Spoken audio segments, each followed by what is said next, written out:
economic impact. We'll talk about budget cuts and furloughs as well with the mayor. Let's take you there live. Has declared tomorrow a day of remembrance and will mark the occasion with a moment of silence at 7 p.m. We will also light the city and county building in red per the governor's request at that time. This pandemic is not only a public health crisis, it is also fueling an economic crisis, the likes of which we have not seen since the Great Depression. While we simultaneously try to save lives, we are looking to save jobs and protect those who are most vulnerable among us. So today, these are the topics we want to cover: our transition to safer at home, testing and tracing, social safety net, and our budget update for 2020. With me today is our Chief Financial Officer, Brendan Hanlon, better known as Robin, our Public Health Administrator, Bob McDonald, and my Deputy Chief of Staff, Aaron Brown. Let me start with some very good news. In the last few months, my administration has been in contact with Kaiser Permanente and their foundation. Even before the pandemic, we engaged in a conversation about how this important nonprofit philanthropy could be deployed in Denver to support our efforts around health equity and housing for those experiencing homelessness. As a result of those conversations, Kaiser Permanente Colorado is making a very generous $1 million contribution to the city's Housing and Homelessness Services Fund.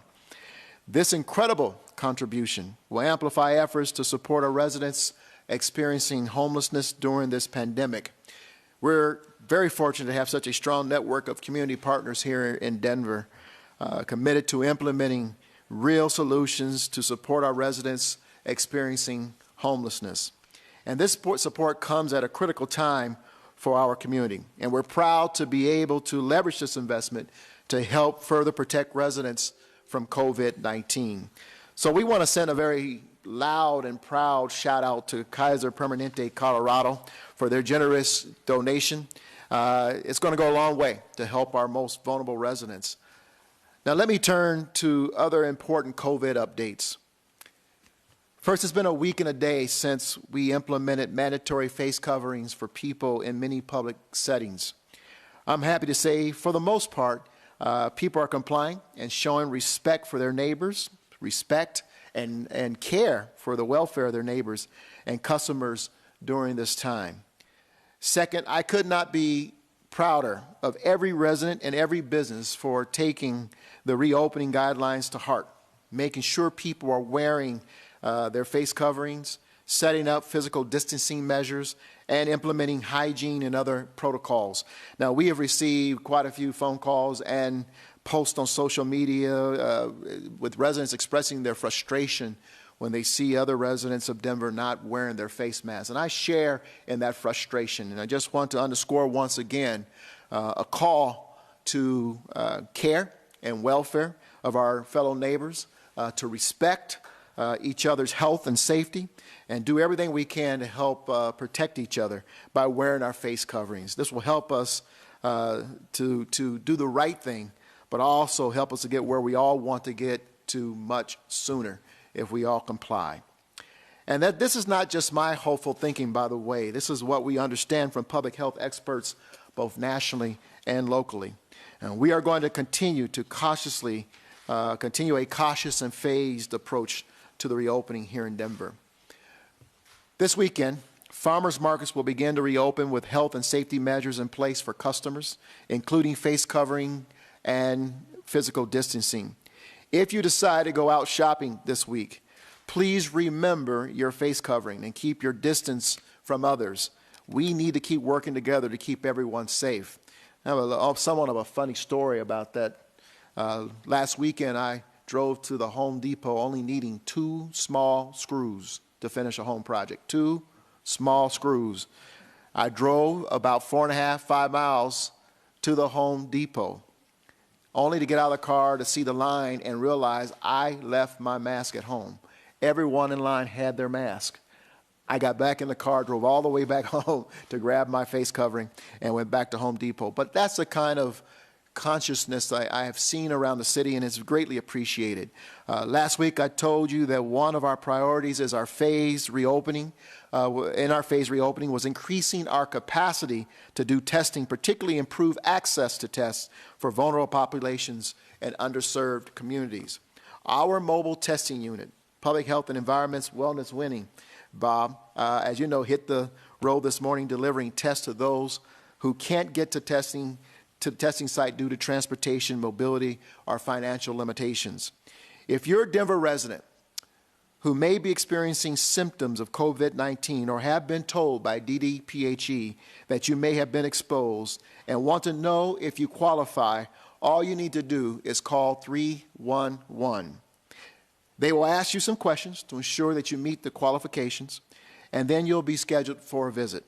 And you don't need a doctor's order to get the test. The Winnie will be stocked with about 100 nose swab tests at a time. Test results will usually be available within 24 hours, and then you'll be notified with your results, regardless of whether they're positive or negative.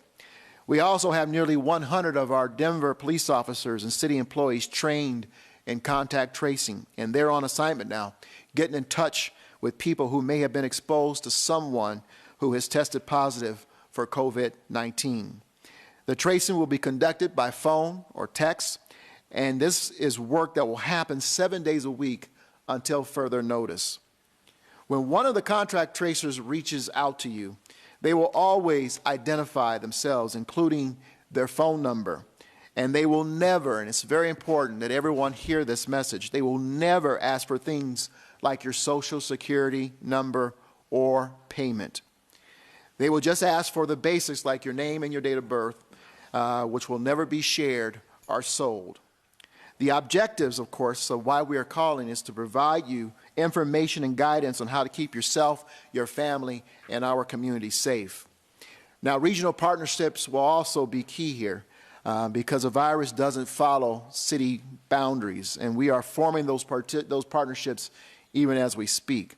Now, I can't underscore enough how important this work is. I stated from the very beginning why we delayed our opening from departing from the state's order was because we wanted to put in place our testing apparatus, accessibility to those tests, and of course contact tracing. It's about getting ahead of the spread of the virus, identifying potential cases, isolating individuals before the virus can spread further, and to help avoid another community-wide shutdown. So if you get that call, please be responsive so that we can continue the effective effort around contact tracing. Now, we're all very aware of the impacts this virus continues to have on our community. Many Denver families have disproportionately had their financial security disrupted, and I want to make sure we're doing everything we can to support them through this extremely difficult time. Under the leadership of my Deputy Chief of Staff, Aaron Brown, who is here, I've stood up a social safety net team that will help ensure the community's connection to available resources and benefits and maintain stability for these families. The team will have a foundation of providing equity to keep us focused on changing needs for our vulnerable and underserved communities in everything from housing, health, food, economic stability, and security to caregiving and youth services. Our goal here is to shore up access to these supportive services so these families don't fall further behind. This work is especially important for our residents in need right now because this public health crisis has caused an economic crisis that has to put it bluntly, created a difficult budget situation for everyone, including our city government. Now, everyone has at least shared or at least heard this information already, but it's worth repeating. We are now projecting a $226 million budget gap due to lost revenue. From the start of this, we took several steps to cushion the impact of our budget, including reduced hiring, requiring departments to find 7.5% in reduction proposals, and other agency savings and reductions. Because of these early steps, as well as our work to maintain healthy reserves over the past 9 years, thankfully, Fitch Rating Agency recently reaffirmed Denver's AAA rating, bond rating, which is very important as we address and approach these challenging times. They also said we were one of the cities well positioned for economic recovery because of this work. But let me be clear. We are going to have to make significant cuts in spending to close this budget gap here in 2020 and as we look toward 2021 budget year. It will mean reprioritizing how our public investments will be able to move, to move forward. And unfortunately, it will mean we will have to reinstitute furlough days for our city employees, the first since 2011. For this year, we will have 8 mandatory furlough days, 5 of which will coincide with national holidays, and the remaining 3 being flex days that city employees will have to take by the end of the year. And I want everyone to know that we have worked to exhaust every other tool we had before taking this step. Now, I was on City Council when then Mayor John Hickenlooper had to make this very difficult decision back during the Great Recession. I know how tough this was for our employees. I will be taking the furlough days as well, and so will those in my administration. I want to thank Council President Jolyn Clark for being here today, and I want to thank those 12 City Council members who have already committed to take the furlough days and to join city employees in this challenge. Now, I want to say loud and clear to our leaders in Washington, this is why our cities and states need relief in this next stimulus package. Cities account for 91% of this country's GDP. We are the economy. The House is voting on a new relief package on Friday. We need the Senate to follow their lead and not drag their feet on this bill. We need our entire delegation to be in lockstep to help the state of Colorado and our cities to begin the process of this very important recovery. I did speak with Senator Gardner this morning. We had a very candid and positive conversation. I want to remind everyone that Senator Gardner wrote a letter in partnership with Senator Bennett and Governor Polis that was sent to the White House encouraging a national stimulus bill to support our states and our cities in recovery. And so we accentuated that commitment, reconfirmed that commitment, and the commitment to work together to make sure this happens. The reality is this: if cities can't recover, there will be no national recovery. These are extraordinary times, but I have confidence that we'll pull together to get through these times. Now, I'm going to turn it over to our Chief Financial Officer, Brendan Hanlon, who will provide more information on the budget situation. Brendan, and let me thank you and Stephanie Adams, our budget director, and your entire finance team, who have not only helped to manage this city very well before the pandemic, but during the pandemic, and helped shape and position the city to do well as we work to try to come out of it. Thank you so much, Mayor. I appreciate it, and the team does as well. It's a fantastic team, and they make me look good every day. Good afternoon, Brendan Hanlon, the city's Chief Financial Officer. I'm here to talk a little bit about our current economic and revenue challenges that we face as a city. The Mayor is correct and indicated that we are revising our revenue loss projections to $226 million below our original forecast. That's a $46 million loss compared to the 180 that we had announced before, and that is primarily driven by sales and use tax, lodgers tax, occupational privilege tax, and parking revenues. So we've seen downward trends in each of these areas. Great. Next slide.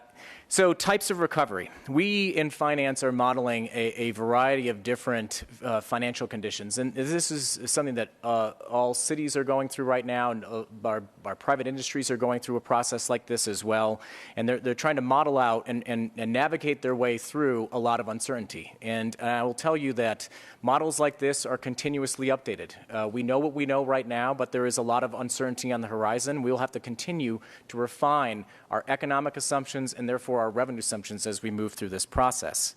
The graph on the left illustrates the modeling we're using for our baseline forecast as well as alternative scenarios. And what you see, and for those of you who maybe watch CNBC or the Wall Street Journal or read the Wall Street Journal and whatnot, they talk about different types of recoveries that we as a country, states, and cities might be experiencing. And the first you see is a V-shaped recovery. That is a significant loss of revenue and then close to an immediate restoration of that revenue performance, a very quick loss and a quick recovery. A U-shaped recovery, which anticipates a severe loss of revenue again, but then a longer-term recovery over possibly multiple years. A W-shaped recovery, where we experience a significant loss, some restoration and economic growth, and then you can imagine a condition like a resurgence of the virus in a fall-winter time period, which would then bring about another economic impact and then on to recovery in the future. And then lastly, and probably most concerningly, an L-shaped recovery, which is a significant loss of revenue and operating from a new, lower economic and therefore revenue performance as we would recover over multiple years, which would be a significant challenge. The graph on the right shows Denver's projection for sales and use tax.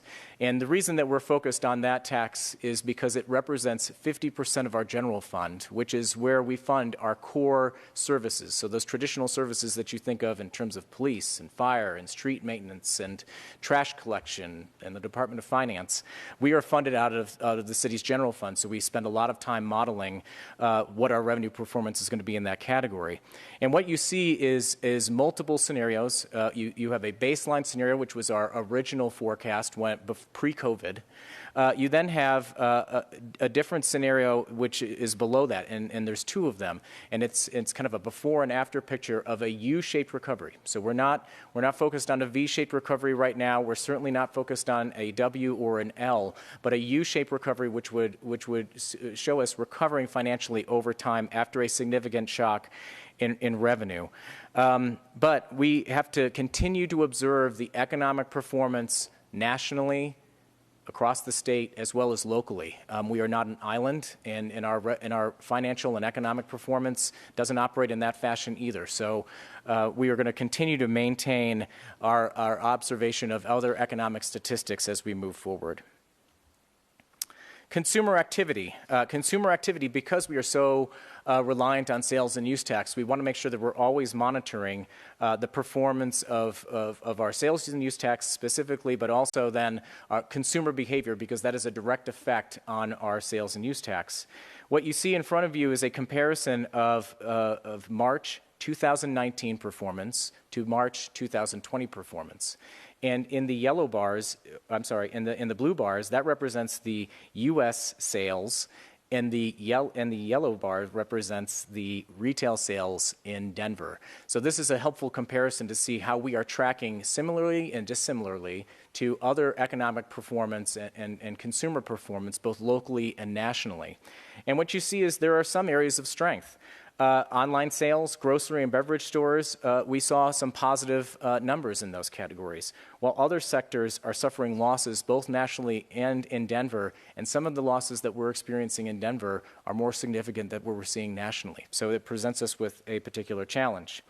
Nationally, in March, consumer spending slumped by a record 7.5%, and personal income fell by 2%, all major factors in terms of that sales tax forecast that we're so focused on.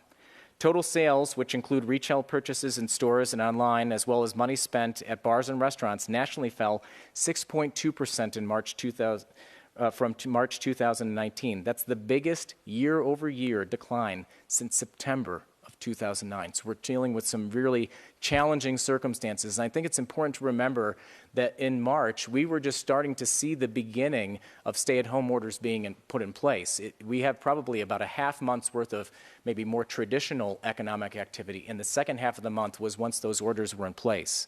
For the same period of time in Denver, traditional sales for retail and food services fell by 20.4%. And especially in areas like food and dining establishments, clothing and apparel, and vehicle sales, all very major categories, and these are our largest performing categories in our economy in Denver.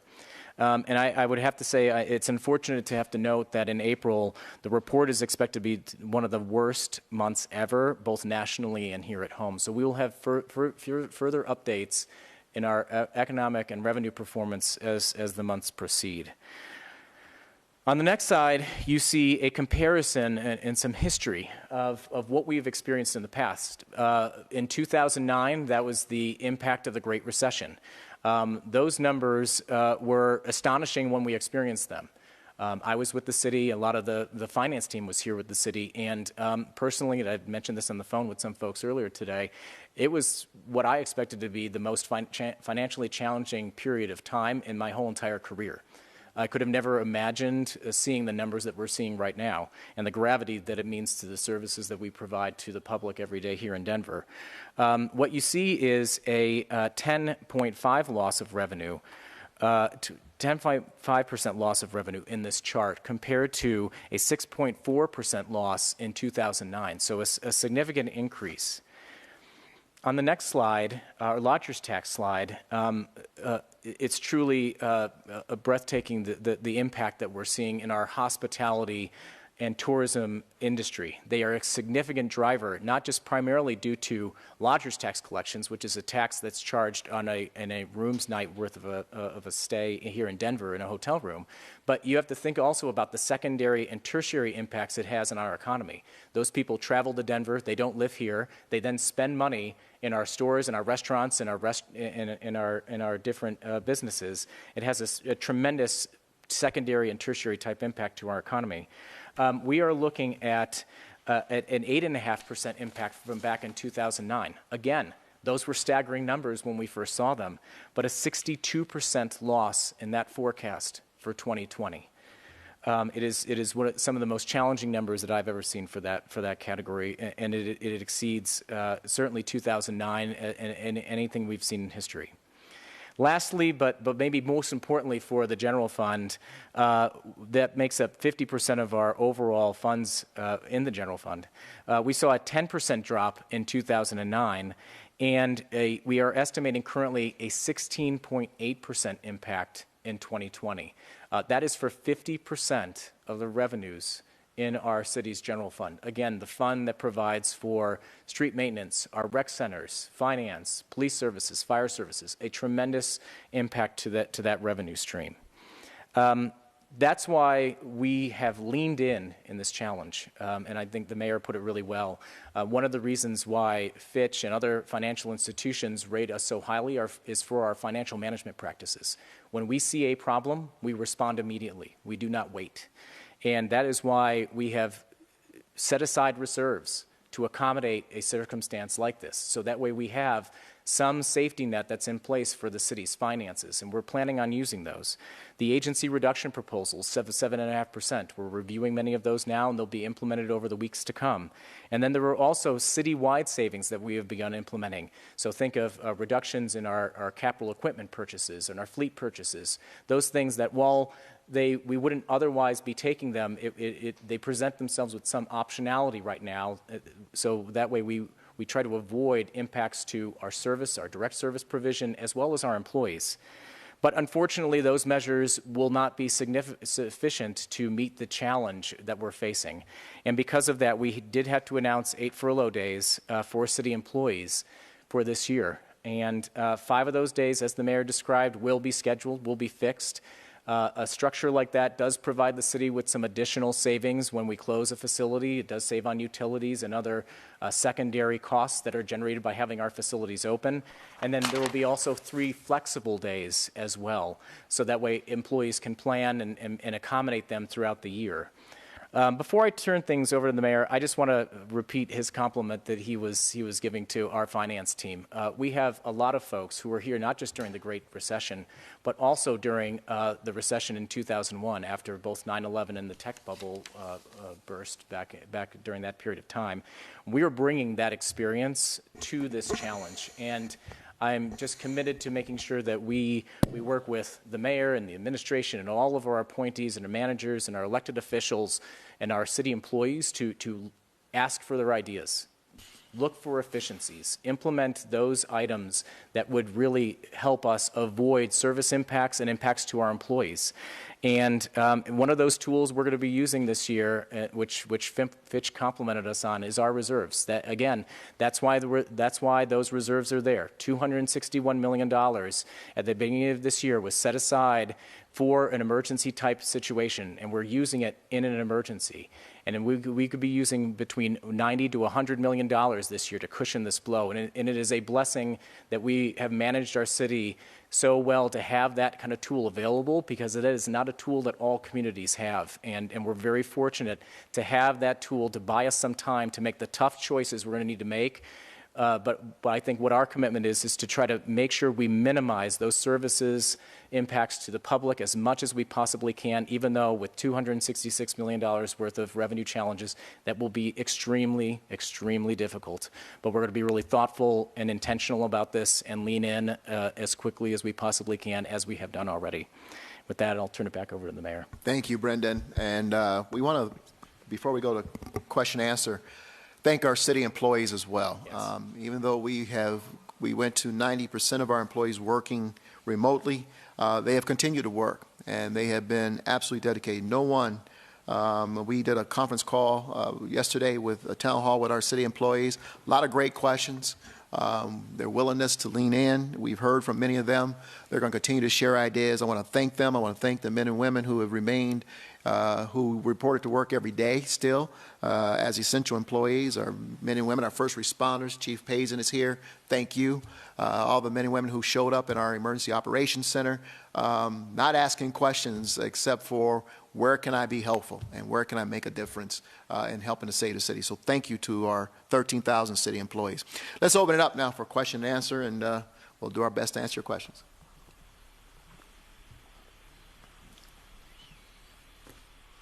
Are there any questions? Hi, Yeah, this Lori is Esteban Lizarraga. Hernandez. Go ahead, Lori. You started first. Thank you. This is Lori Lizarraga with 9 News. I actually had a question for the mayor. I was hoping that you might be able to elaborate a little more on the social safety net team that you said you're organizing, and when we can expect to see that go out into communities. Absolutely. I'm going to ask Aaron to speak to it as the lead on that effort. Aaron? Absolutely. Thank you, Mayor. Thank you very much for the question. We have put together a very comprehensive group to continue to work on this. And so I think the thing that's really important, this group, as to the mayor's point, we put this group together to really ensure how do we help minimize the economic and social stress that our families are feeling right now because of COVID-19. And to do that, we recognize we cannot do it alone. So we put together a council that's made up of not only city agencies, but our community partners, nonprofit partners, our community advocates, healthcare professionals, to really help us think about what are the most important things that families need to make it through this time. We really recognize that when we launched, we were doing a lot of this work when we activated our operations center. And as we're moving into what we're calling recovery, we want to make sure that these systems stay in place and that we're removing barriers to ensure that our residents have access to the critical resources they need during this time.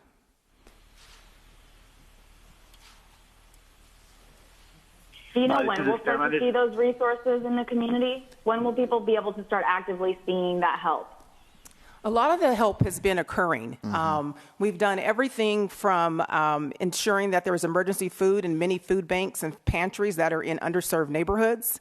We're continuing to figure out how we connect with our child care providers so they can stay open and continue to provide services, and how we're creative around that. And so you've been seeing some of it. I would say over the next 2 to 3 weeks, you'll start seeing more connections around benefits and how we leverage that. Our Human Services Department here in Denver, they're doing an incredible lift, and their uptake of those benefits have increased probably triple-fold, and we will continue to see how we partner with them to ensure that families have access and how we're innovative around removing those barriers so families have access to much-needed benefits, everything from temporary assistance to SNAP benefits to medical benefits. It seems like forever when we first started this effort, and I'll tell you that at the very beginning, I remember things like our team, our equity team and our emergency operations center working with United Way to fund our food banks. Our police officers have been handing out food. They are driving around with items in their trunks to feed families, and we thank our officers for that. Our TRUA program has immediately was deployed or was made. We publicly talked about our temporary rental utility assistance program being ready to assist those who needed help with utilities and their rental assistance. Our efforts to push for congressional recovery and support to help families directly. All these things, it seemed like forever ago that we started those efforts, but now what we're also doing under Aaron's leadership and this team's leadership is really connecting the dots, making sure the tissues are interconnected so that we can be more concerted in our efforts and make sure the right hand knows what the left hand is doing. Go ahead, I'm sorry, there was a follow-up? Esteban? Yeah, was there a reason lower wage workers weren't spared from the furlough? Did the city give any consideration to help lessen the financial blow for them? Mm-hmm. Yeah. So this is Brendan Hanlon, the city's chief financial officer. So this is a tool that we have deployed across the whole entire city for all city employees. It's a shared sacrifice model. So this is how we've traditionally implemented this program in the past. And we are also going to continue to work to provide some support for employees who may need it going forward as well. But this design this time around was also designed to help employees take advantage of maybe unemployment benefits while they're continuing to work based on the hours. And so we were very intentional with that. And Mayor Hancock, are you required to take the furloughs as well, or is this voluntary? It's voluntary for elected officials, and let me tell you why. There's a state constitution or a clause in state constitution where elected officials' salaries cannot be reduced or increased while they're serving. And so as I did when I was on city council, as I did when I became in as mayor, I didn't accept the raise that came with the raise that was instituted to increase the mayor's salary. As I came in as mayor, I wrote a check back to the city for that, and I'll do the same thing so I can stand with city employees and help the city through this challenge. Next person. Hello, Mr. Megan. Mayor. It's Rick Salinger from County 4. The question that I have involves what may be the epicenter of Denver's outbreak of the coronavirus, the downtown detention center. There's well over 100 positive cases that have been tested inside there. And one of those who was tested positive, an inmate, reached out to us and said that he's pretty sick and that what they're telling us about how they're helping them inside isn't true. And he even said that some inmates who tested positive were moved into his pod before he had acquired the virus. I was wondering how you respond to that, please. I got to tell you, Rick, I could hear very little of what you said. Is there anyone at the table who can articulate anything that he may have said? Can you make it more succinct, Rick? And if you are, I don't know if you have us on speaker or what have you, but it's very difficult to hear what you said. I think you're asking a question about detainees in the jail. The question is about the large outbreak in the downtown detention. The large outbreak in the downtown detention center. Inmates are complaining they're not getting good enough treatment. How do you respond? Yeah, let me just say this, that it was the protection of our detainees in the detention facility, as well as our sheriff deputies, was one of the very first priorities that we had in order to try to blunt the spread of the transmission of the virus. I will let our Director of Safety, Murphy Robinson, respond to how we are responding to that situation inside a detention facility. Murphy? Hi, everyone. Murphy Robinson, Executive Director of Public Safety. Rick, thank you for the question. We are working diligently to make sure that our inmates as well as our staff inside of the detention center see the most care that we can during this pandemic. I will note that we have experienced an uptick in the numbers when it comes to the folks testing positive in the jail. And the reason for that is because we've elected to test all inmates coming into the jail. not only have we decreased the numbers in the jail by half to where it's about at 1,000 inmates right now, but we have also wanted to make sure that we understand as folks come into the jail, our inmates come into the jail, if they're positive or negative. And so the reason we have that uptick in the jail is because we started to test everyone. We consistently work with Denver Health Hospital Authority to make sure that we're implementing standards set forth by the CDC. But I would also say we've deployed masks to every inmate. We've deployed masks to every deputy. And we want to make sure that we are leading the state as well as the region in how we take care of our inmates and the population. Well said, Murphy. And let me just go back to a point that you made very early in your statement. We typically run between 2,100 and 2,500 detainees per day, everyday numbers. That number is reduced in half because we started this process by saying, working with county courts, working with the Sheriff's Department, the Denver Police Department, that we did not want to put people in the detention facility if they were not a threat to the public for this very reason, to contain and to manage the spread and of the transmission of the virus. And so that number has been going down steadily, and it's about 1,000, probably less than, a little more than half of what we used to have. Thank you. This is Megan Lopez with Denver 7. A couple quick questions. So first of all, the 8 planned furlough days, it's projected is going to save the city about $16 million, but that's just a very small dent in that $226 million budget gap. Where is the rest coming from? What are some of the other steps that you're taking or that you have taken before this?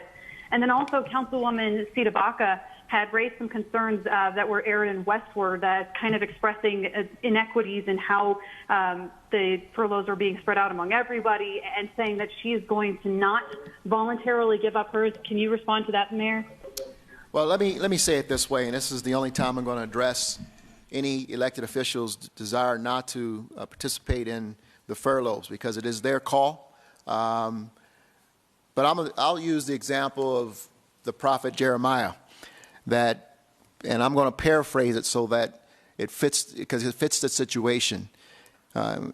Jeremiah said, "If I am a voice of justice for my people, but I don't lead with love, with a strong work ethic, a willingness to strategize on solutions, and to come to the table with a collaborative spirit, then I'm just a resounding gong and a clamoring cymbal." And that's the reality of what we're faced with.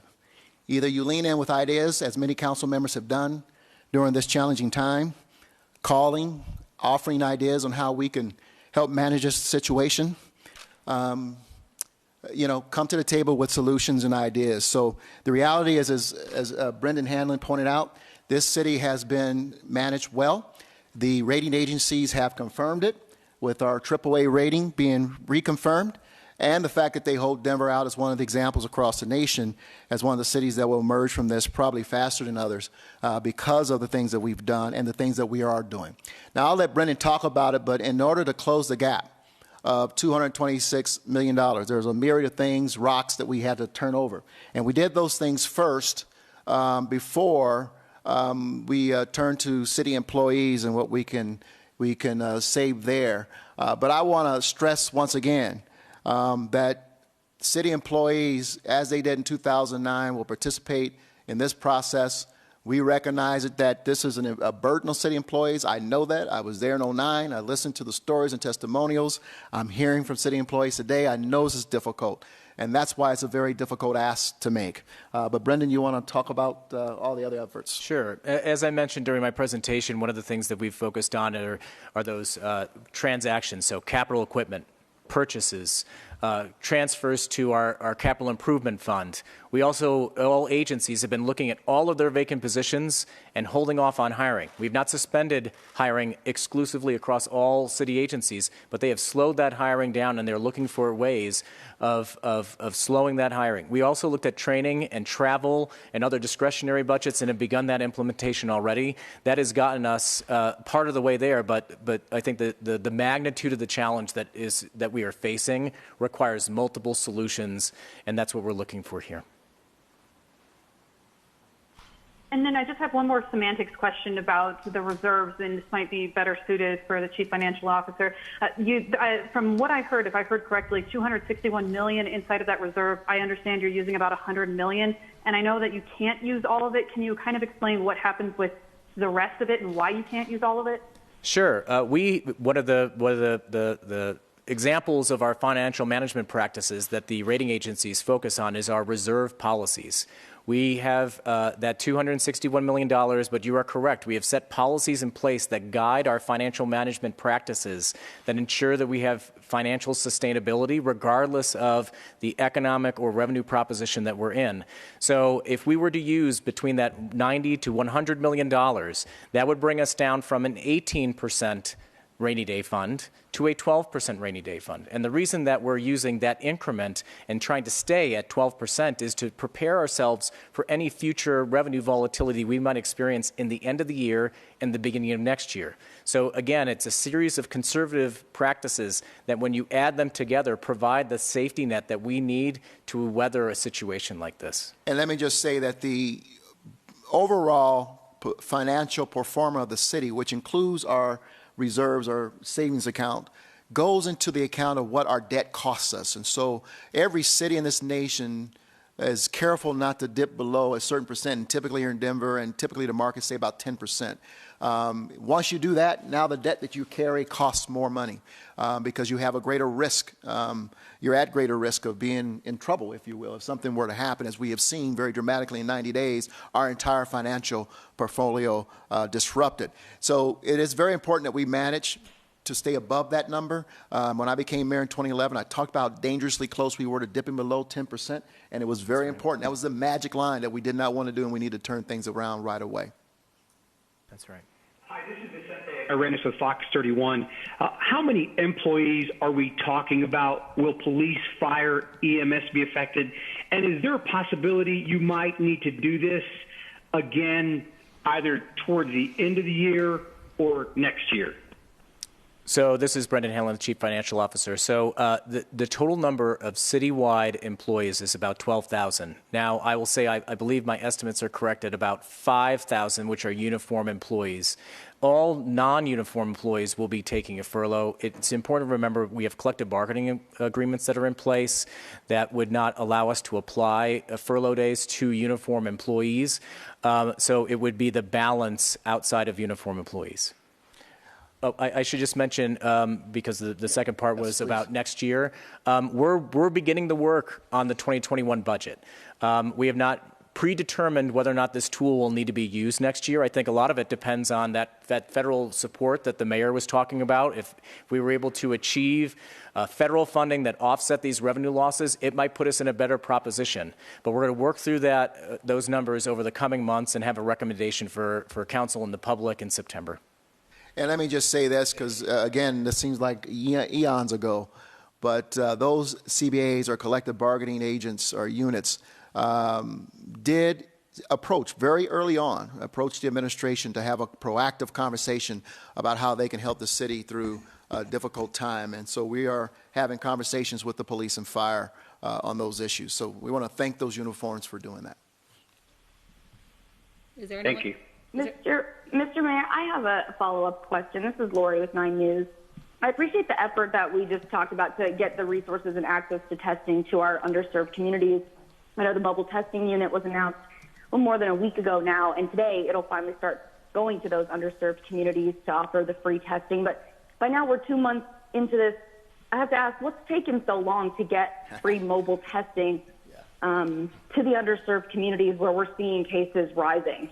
Great question, and let me turn over to Bob because there is an answer for that. Yeah, Bob McDonald, Public Health Administrator and the Director for the Department of Public Health. You know, ever since the beginning of this pandemic, even before we had our first case, we were doing everything we could to assist those in our underserved communities, focusing on educating them, getting supplies out to them when we could, even before we had our first case. The challenge with the testing was not our willingness to do that, to do what it takes to serve them and serve them well. The problem was availability of kits. The test kits are now starting to roll in. We secured, I believe, a couple of thousand yesterday. And I'm happy to announce that everyone who has called in to ask for a test has either been tested or is scheduled to be tested. We reply the same day, generally. If not, if it's a call late in the day, we can get out the next day to get that testing done. And again, we go to that person's home, we do the test there, we take that test to the lab, and to the mayor's earlier point, we make sure that we report that back to them. And then and if it's a positive, then we start the contact tracing part. And even during that process, when we're doing contact tracing, asking individuals who might have been exposed to that initial case, what do you need to follow through with isolation? Do you need assistance? Do you need PPE? Do you need what can we get to you to help you with that quarantine period? So the delay was a lot of it had to do with available tests. I'll also share that there was a mention of a doctor's order needed for everyone who needs a test. And again, now that's been remedied. We signed off on that standing order yesterday. So anyone who needs service off of the mobile unit, you do not have to have a doctor's order now. We removed that barrier. So things are going very well right now. And we hope to continue to bring you more good news in terms of accessibility for testing in the city of Denver as the days go along. But I got to tell you, there's a whole task force of folks working hard under the leadership of Murphy Robinson and Bob McDonald to break down barriers and get testing not only available but accessible to our residents. Last question for someone who hasn't asked a question yet. Yeah, Jesse Paul here at the Colorado Sun. I wanted to ask how the decrease in passenger loads at the airport has affected the budget, and whether that's really impacting things and leading to part of this necessity for the furloughs. Yeah, I'll remind everyone the airport is an enterprise fund, so it doesn't receive any money from the general fund. But it has been greatly impacted. The passenger numbers are down 90% at the airport, which means that concessions are greatly impacted, means that other revenue streams at the airport, including parking, are greatly impacted. Landing fees are greatly impacted. So the whole infrastructure around aviation and air travel have been greatly impacted. And so we've had to work closely with our concessionaires and make sure there were some concessions for them, and as well as our airlines to help them through this difficult time. At the same time, the airport's having to deploy its reserves, is having to make some moves to protect itself against this downturn as well. And so Kim Day and Gisela Shanahan at the airport, the chief financial officer at the airport, working closely with Brendan and the rest of the management team to make very, very difficult decisions to keep one of the nation's, actually one of the world's best airports solvent during this difficult time, long enough to give it a chance to rebound as people begin to travel again. All right, thank you all very much. That was Denver's Mayor Michael Hancock talking for a little less than an hour about mostly the financial problems the city of Denver is now enduring and will be enduring due to the coronavirus epidemic or the pandemic fanning out across the country. He started with some good news, a $1 million donation from Kaiser Permanente, Colorado, but most of the rest of the news was not so good. What he called a difficult budget situation, a $226 million budget gap due to all the lost revenue that leads to what he called significant cuts in spending. And that will also include 8 furlough days for people working for the city and county of Denver. He also tried to stress how much he is trying to get help from Washington, D.C., and said he had a chat with Colorado Senator Cory Gardner about that. But he said the cities will need to recover in order for the nation to recover. So that was most of what the mayor had to say today from the city and county building. We'll have much more on COVID-19 around the state and more on what the mayor had to say coming up when we join you again for 4 o'clock at 9 News. We'll see you then.